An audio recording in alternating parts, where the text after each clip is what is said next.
Bem-vindos a mais uma videoaula do capítulo 2. Hoje a gente vai falar sobre a maneira, né, que existe uma classe de sistemas lineares invariantes no tempo, causais, que podem ser descritos por equações diferenciais, no caso do tempo contínuo, ou por equações de diferenças, se for o caso de tempo discreto.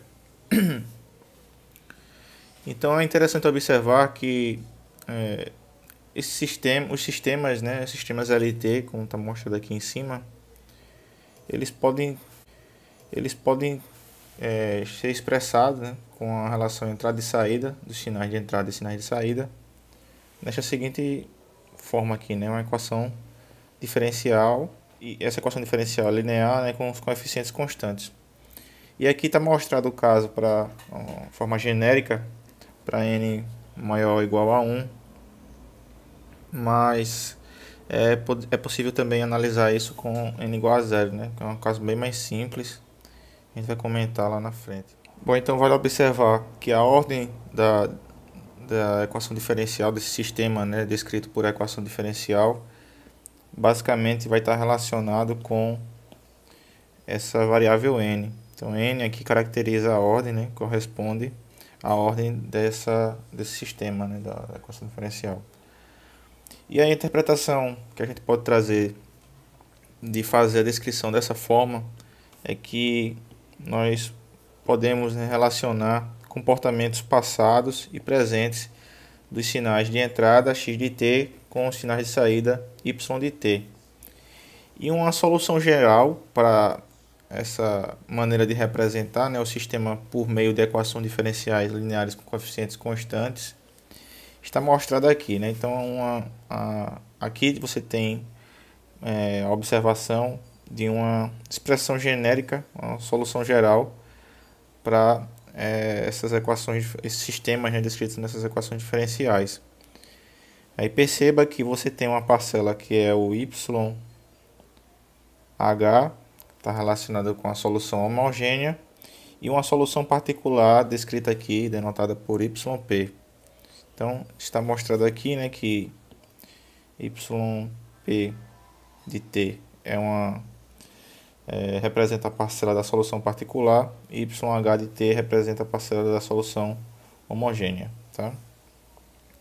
E aí, nesse caso, para achar a equação, uma solução homogênea, né, a gente pode fazer recorrência para a equação homogênea. Então, esse aqui que está mostrado aqui nessa equação, a gente chama também de equação homogênea, certo? E ela é útil, né, para você achar a solução YH de t, né, a solução homogênea do sistema. Então vale também para, no caso, se você observar aqui acima, né, só basicamente você botar o n igual a 0, aí você vai achar essa sua representação, certo? Isso aqui então é para, basicamente, a gente considerar aqui para n igual a 0.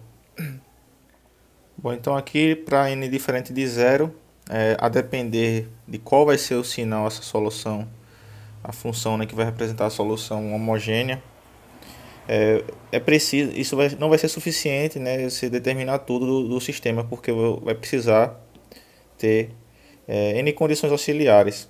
Dependendo aí, quando você fizer a derivada e as derivadas enésimas, né, vai surgindo mais parcelas, você precisa ter condições auxiliares para ter o seu sistema com a solução geral. Então, neste curso, né, vale a observação aqui que, para simplificar essas análises, a gente vai ver que em muitos casos é assim, né, no caso real, a gente vai poder tratar, né, o sistema como ele sendo um sistema linear. Então, para atender essa condição de o sistema ser linear, necessariamente as condições auxiliares, né, principalmente aqui, elas têm que ser nulas. Então, essa é a condição elementar para você caracterizar um sistema linear, certo? Então, se as condições auxiliares não forem nulas, ou seja, essas parcelas aqui elas forem diferentes de 0, né, como está mostrado aqui, se isso aqui for diferente de 0, isso aqui não vai representar o seu sistema ser linear. E, portanto, como a gente está estudando sistemas LT, né, linear invariante no tempo, não tem como avançar muito nesse sentido. Então, guardem essa informação, que essas condições auxiliares elas são nulas, né, para caracterizar um sistema linear. E o sistema sendo causal, a gente traz aqui a condição de repouso inicial, que basicamente diz respeito ao seguinte, né? Se a gente considerar que o x de t é igual a zero para t menor do que t0, então o y de t ele vai ser zero também. Então isso aqui são duas condições que atendem, né, às nossas características do sistema, beleza? Bom, então avançando aqui a gente tem os operadores básicos. Vale a pena observar aqui que para descrever esse sistema de equações diferenciais, né, no caso contínuo, e equações de diferença por caso discreto, a gente pode usar alguns bloquinhos para fazer a implementação desse sistema LT. O primeiro deles é o somador, como está mostrado aqui na figura, um exemplo bem elementar, somando dois sinais, né, somador isoladamente, depois a gente vai ver eles combinados. O multiplicador por uma constante, então quando você quer caracterizar que o sinal está sendo multiplicado por uma constante, em termos de diagrama de blocos, você pode representar dessa forma. E o diferenciador, elemento basicamente de derivada, né? E você pode caracterizar também dessa forma com esse bloquinho aqui, beleza? Um outro bloco muito interessante, principalmente do ponto de vista de sistemas em tempo contínuo, né, que a gente faz a implementação analógica, é o integrador. Então o integrador ele também entra aqui como um bloco e um operador, né, importante para fazer as implementações desses sistemas representados, descritos por equações diferenciais. Então vamos ver aqui um exemplo, né? Quais possíveis implementações para o sistema LT descrito abaixo. Então observe o seguinte, você tem aqui uma equação diferencial de primeira ordem, né? E uma opção inicial é você isolar o termo de yt. Então posso pegar aqui esse cara aqui e dizer que eu vou isolar ele. Então essa seria uma primeira solução, uma opção, em que você tem aqui, ó, y de t isolado, né? Então tudo vai passar para outro membro da equação, essa parte aqui vai passar para cá. Essa parcela aqui, esse coeficiente de A também vai passar dividindo. E você vai ter essa solução. Beleza?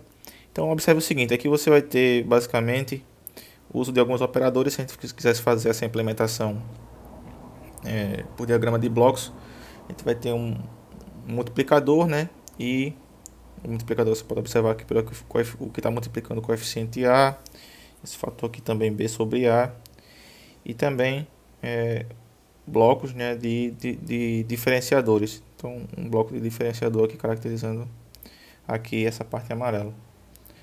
Observando aqui o diagrama, como é que ficaria, seria essa representação, tá? Então observe aqui a entrada, né, x de t, e a saída y de t.